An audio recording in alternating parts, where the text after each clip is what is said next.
This video is half apology, half digging my feet in, and a dash of introspection. But bear with me and let's see how this goes. Also, I'm Alex Radcliffe from Board Game Co. If this is your first video on the channel, it's a weird place to start, but have fun and enjoy the rest of the videos on the channel. So let's give some context. I probably titled this something, I don't know the exact title, but something along the lines of an apology, how I screwed up, CMON, Gamefound, blind spots. I don't know exactly what the title is, but we'll figure it out. But let's give some general context. Some general context is, well, let's give a few pieces of general context in case you don't know what's going on. If you know what's going on already, great. If you don't, this should catch you up. Recently, CMON had their God of War campaign. They had a God of War campaign, and I put out multiple videos on the God of War campaign. I did a gameplay video, number one, TTS gameplay, solo mode. I did a two-player TTS gameplay with the designer, and then I did a Should You Pack It. I don't think I did anything else. I'd have to look at the campaign, but I don't think I did anything else. I think I did 3 videos, if I'm not mistaken. I might be wrong. I could be wrong, but I think I did those 3 videos. And along the way, the campaign in general had a lot of pushback from a lot of people who were very upset about many aspects of the campaign. And I defended most aspects of those things going on, and I kind of wrote off most of the pushback. Okay? That's kind of some background information.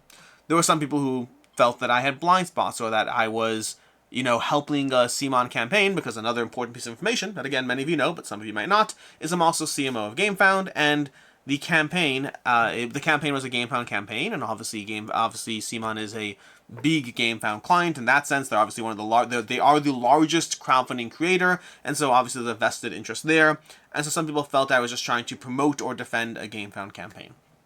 And I pushed back heavily against that. And like I said already, this video is half apology, half digging my feet in, and a little bit of just wondering how to handle the situation. So the part where I apologize and give framework and context to things I should think of, I'm sure those of you who are upset about the situation will appreciate. The part where I dig my feet in, you might not, but I have to stay true to myself too, if that makes sense. There are areas where I think I need to adjust how I handle things given my role at Gamefound, and there are areas where I just feel a certain way, and I can't change the way I feel just because someone doesn't like it, if that makes sense. Although, that's a whole another rabbit hole of a conversation. Anyway, so that's kind of the background to this video. And there's some time, I let some time pass. I wanted to process, I wanted to think about it. I wanted to think about, where do I possibly have a blind spot? Where could I be better? How do I handle a similar situation in the future? And so, here's this video. This is the conversation that I'm having today. But again, general context, God of War campaign from CMON, lots of people upset about it, me defending it, and some people, and to be very clear, not most, I think the overall audience is very happy with the content I'm putting out, but there definitely was a subset of people who are upset. I usually say that the number that I need to pay attention to wonder to myself, did I mess up, did I screw up, is the 10% dislike ratio. If a video gets at least 10% dislikes, I usually start questioning, am I wrong? Do I have a blind spot here? Am I missing something? What am I doing that's upsetting some people? And to be clear, 10% dislike does not mean that I'm wrong, but it means I have to question whether I'm wrong. 10% just could be, if you have enough people who are upset at CMON for a campaign, some of that might get directed towards me. Some of the videos I put up were a gameplay video that would get 10% dislike ratios just for being a gameplay. No opinion, no nothing, just showing the game. That I don't fully, well, again, maybe it's because of the fact that I do have a role at Gamefound, so that's, well, we're going to get into it. That's kind of the backstory of the situation. Now, the part where I dug my feet in, and still will, is the fact that I am a fan of CMON games. I historically have been a fan of them and their campaigns and the company and the people there. Historically, from the very beginning of the channel, well before I ever took a role at Gamefound, I have been a fan of their company. And I've defended them many times against a lot of outrage, because I think historically there have always been a lot of people who are upset with some of the things CMON does, and I have historically been a fan. And the reason I've been a fan of them is because they do 2 things that I think, to me, are important. Number 1 is their games are generally good. They're not exclusively good, but they are generally good games. They are consistent. And sometimes they get critiques for being too consistent. They're not innovative. It's the same game every single time. They do get critiques for that, but they do keep putting out games that I enjoy.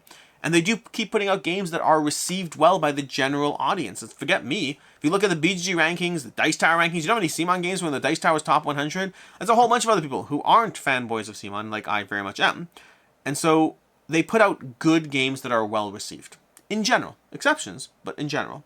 And then number two, their games historically hold their value. Which means they're putting out games that are often worth backing. They are good games, and they're worth backing. They give you enough content, they hold the value if they're not for you. So they give you one of the best possible stuff to back in crowdfunding. A good game that holds its value. That's a win-win in general.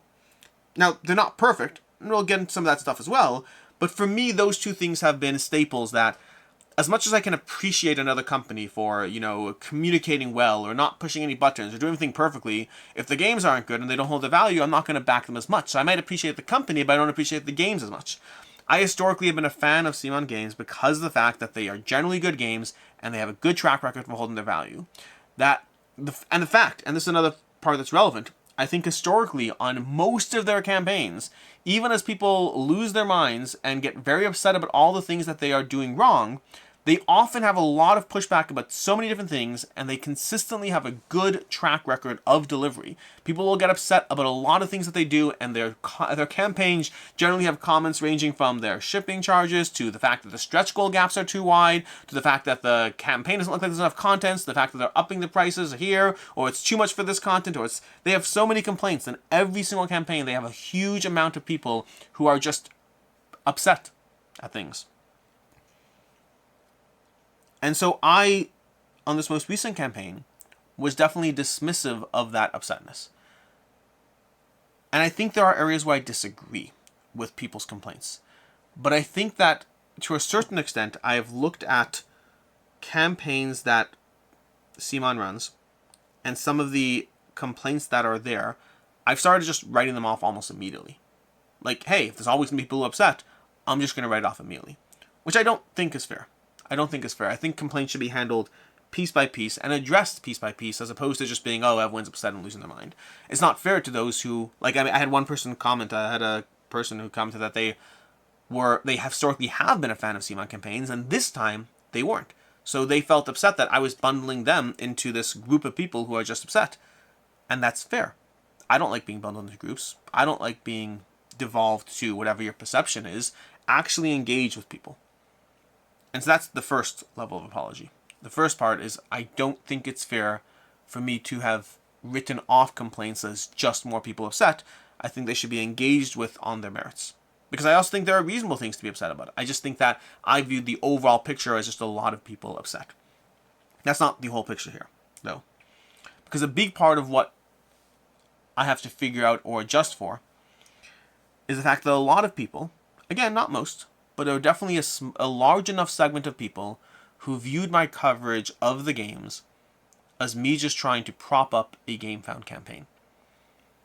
And to me, that's silly. Genuinely, to me, it's silly. It goes completely against any track record I have. If you watch my videos, if you actually pay attention to the channel or to the things I put out over the years, I have defended CMON time and time again for many campaigns, well before I've worked for Gamefound. If you look at past campaigns that weren't on Gamefound, I've put out, I had people being like, oh, you put out 3 videos on their campaign, why are you putting out so many videos? You're just trying to help a Gamefound campaign. I'm like, I put out 4 videos for Deceased. I generally have put out 3 to 4 videos. I would say 2 to 4 videos goes out for almost every single CMON campaign. Massive Darkness got 3 videos, and I didn't even have a prototype. And they got 3 videos just covering their campaign, and those are on Kickstarter. So if you look at my track record of the fact that I definitely am a CMON fanboy, make no mistake, I definitely am a fanboy, and they do have faults that don't bother me as much. I recognize them as things that might bother you, but they don't bother me personally. We'll get into those soon. But I definitely am a fan of them, the company, and all those things. And so if you look at my track record, both before and after I worked at Gamefound, the way I've treated them, it's been consistent the whole time. And so I wrote off a lot of the people who were upset about my coverage of their games, or wrote it off as me just defending Gamefound. The mistake I made, and I don't have an easy solution here, the mistake I made, and the thing I need to be mindful of, and the main point of the apology, I think there's 2 points of apology.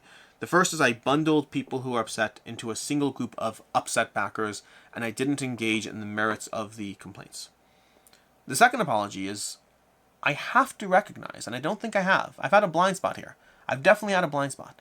I might have a blind spot for CMON, that's a different conversation, we can have that one soon. But I definitely had a different blind spot here, which is the blind spot of assuming or expecting people to watch every video I put out or to be aware of every video I put out. And that's not realistic. It's not reasonable. It's not realistic. It's not how the internet works. It's not how content works. As much as there might be someone who's been watching me for the past 5 years and knows who I am and knows my track record and recognizes that what I've been doing is consistent, there's going to be so many people who haven't. There's going to be so many people who pop in for the first time. They might have been following the channel for the past 2 months, or the past 2 days, or even the past year. And they may not be looking at the full picture. They may not be looking at the fact that, how many times do I jump in and do 3 videos for a Gamefound campaign? This isn't a Gamefound bias. This is a CMON bias, to be very clear. And there is a CMON bias. I'm not trying to deny that at all. But there's no Gamefound bias at play here. But I have to remember that it's not up to the viewer to do the detective work of establishing that there isn't a bias at play. It's not up to the viewer. It's not their job. It's my job to put out content that feels right, which is, again, a hard part to navigate. I don't have answers here. I mean, I do have the recognition that I have to be mindful of the fact that there are people who will walk into a video of mine and they don't have to know the full picture. They don't have to watch every video. All they have to do is have a judgment call based on what they're seeing. And if what they see is a Gamefound campaign that has no gameplay videos on it, and then this Gamefound CMO swoops in the next day and pops up a TTS gameplay, and then another video, and then a should you back it, perceptionally, it is not that hard to connect the dots that as a Gamefound employee, I'm just trying to help a Gamefound campaign. And I don't know how to deal with that. I'm recognizing the perception. I just don't know what to do next. That's where I'm stuck on. But I have to recognize that that is a reasonable perception for someone to have. And it's a perception that I would write off with, you didn't do your homework. You haven't been watching me for 5 years.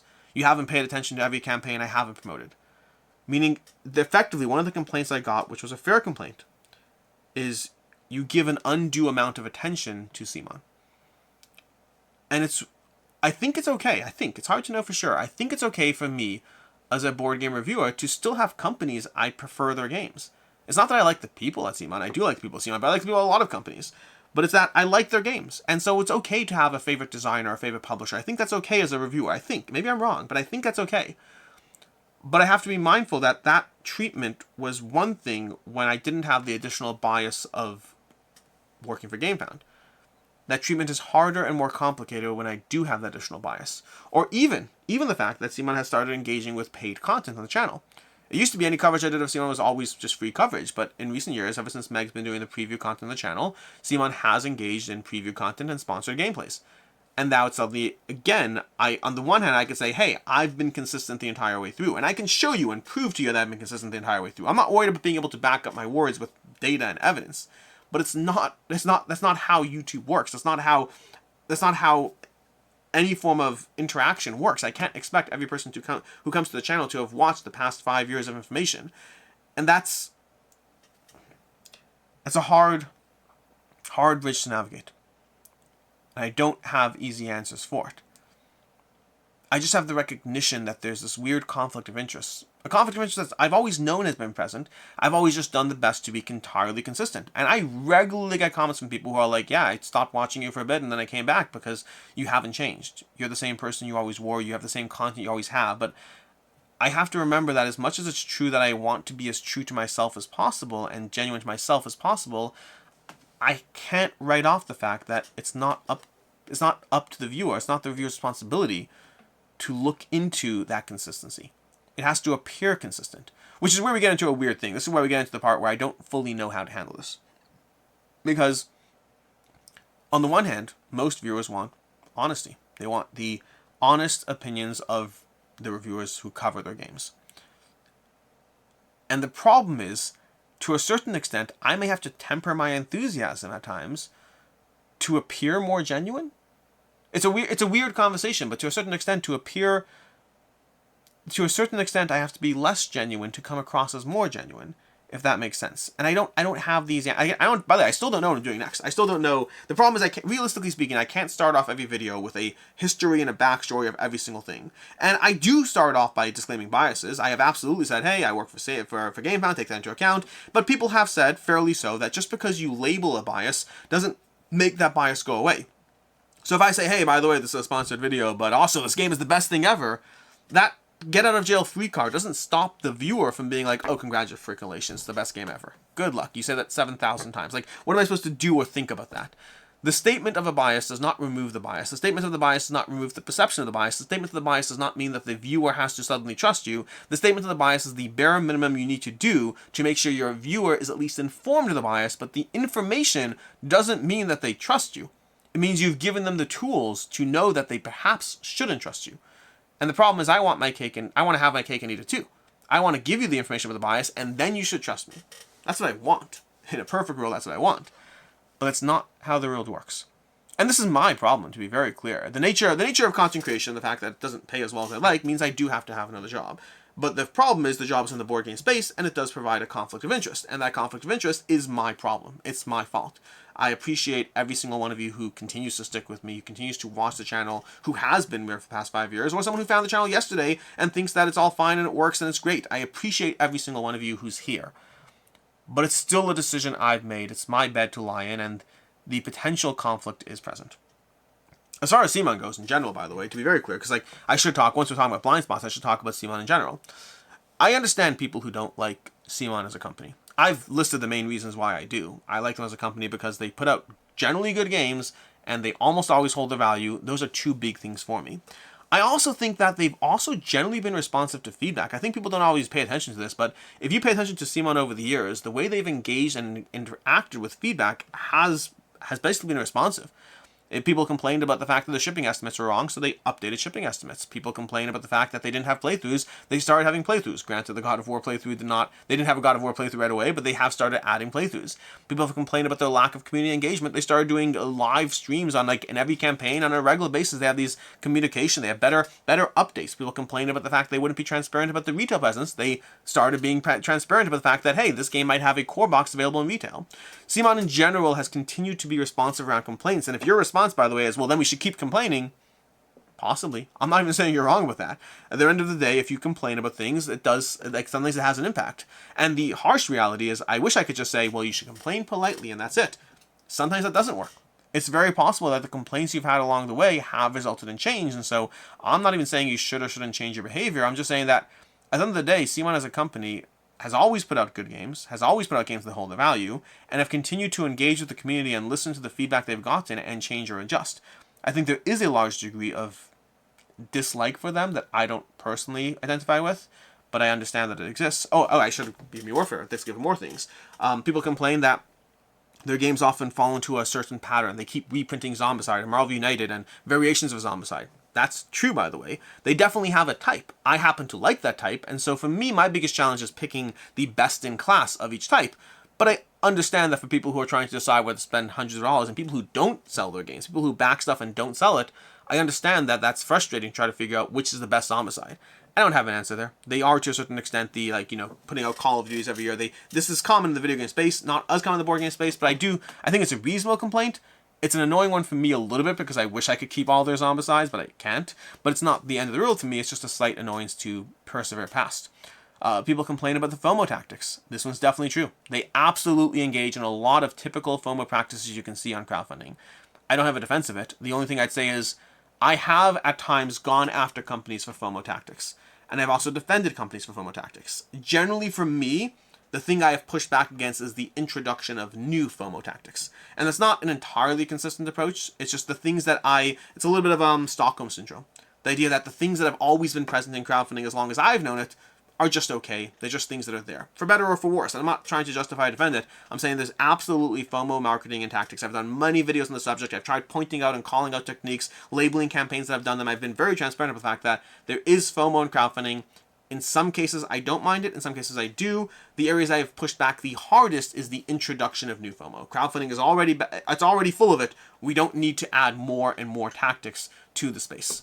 But again, it's not necessarily entirely consistent. It's just the things I view, again, it might be Stockholm Syndrome. The things that I have grown up with in this space, I've come to terms with. And the things that are being added, I'm like, don't you dare. So, there are complaints around CMON as a publisher. I generally think that they are a good publisher who tries hard. I think that the people in their campaigns do not deserve the treatment they get. Whether your complaints are effective, that's one conversation, but I think the people running their campaigns who have to persevere past a wave of negativity is a little intense. It's a little intense, and I feel bad for those people. More so than the backers. The backers don't have to be there. That's a big distinction. As a backer, you don't have to be there. You can walk away from the campaign. As the person who has to handle the comments in the background, you have to remember that there are real people who have to deal with that. There are real people who have to power past your negativity because it's their job. And that's tricky. That's kind of a side conversation. And past that, do I have other blind spots around CMON? It's possible. I think I've generally acknowledged when they engage with things that, like, I remember, like, when they had the whole issue with zombicide and shipping, like, I called that out as absolutely. I think the way the distinction, disparity between what they estimated for the zombicide shipping, versus what it came down to. I have a whole video, like 60,000 views, something like that, of, like, you know, of talking about, like, when people upset at the whole zombicide shipping. I both defended them in parts and, you know, blamed them in other parts. I think in general, I am a fan of their games. I'm a fan of them as a publisher. I am a fan of what they put out. And I definitely fall into the category of being a fanboy when it comes to CMON titles. But that's less the topic of this conversation. The main topic is the fact that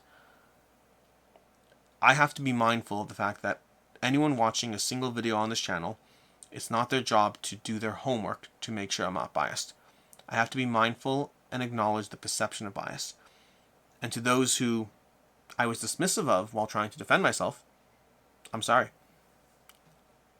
I shouldn't have to write a paper to explain why I'm not biased. That's not your problem. I should do whatever I can to avoid the appearance of bias, even if it means holding back from a video I otherwise would do. And I'm also sorry for bundling people up into a group and just saying, oh, people complaining. I should have engaged with the merits of the complaints individually and not simply written it off. And for both those things, I'm sorry.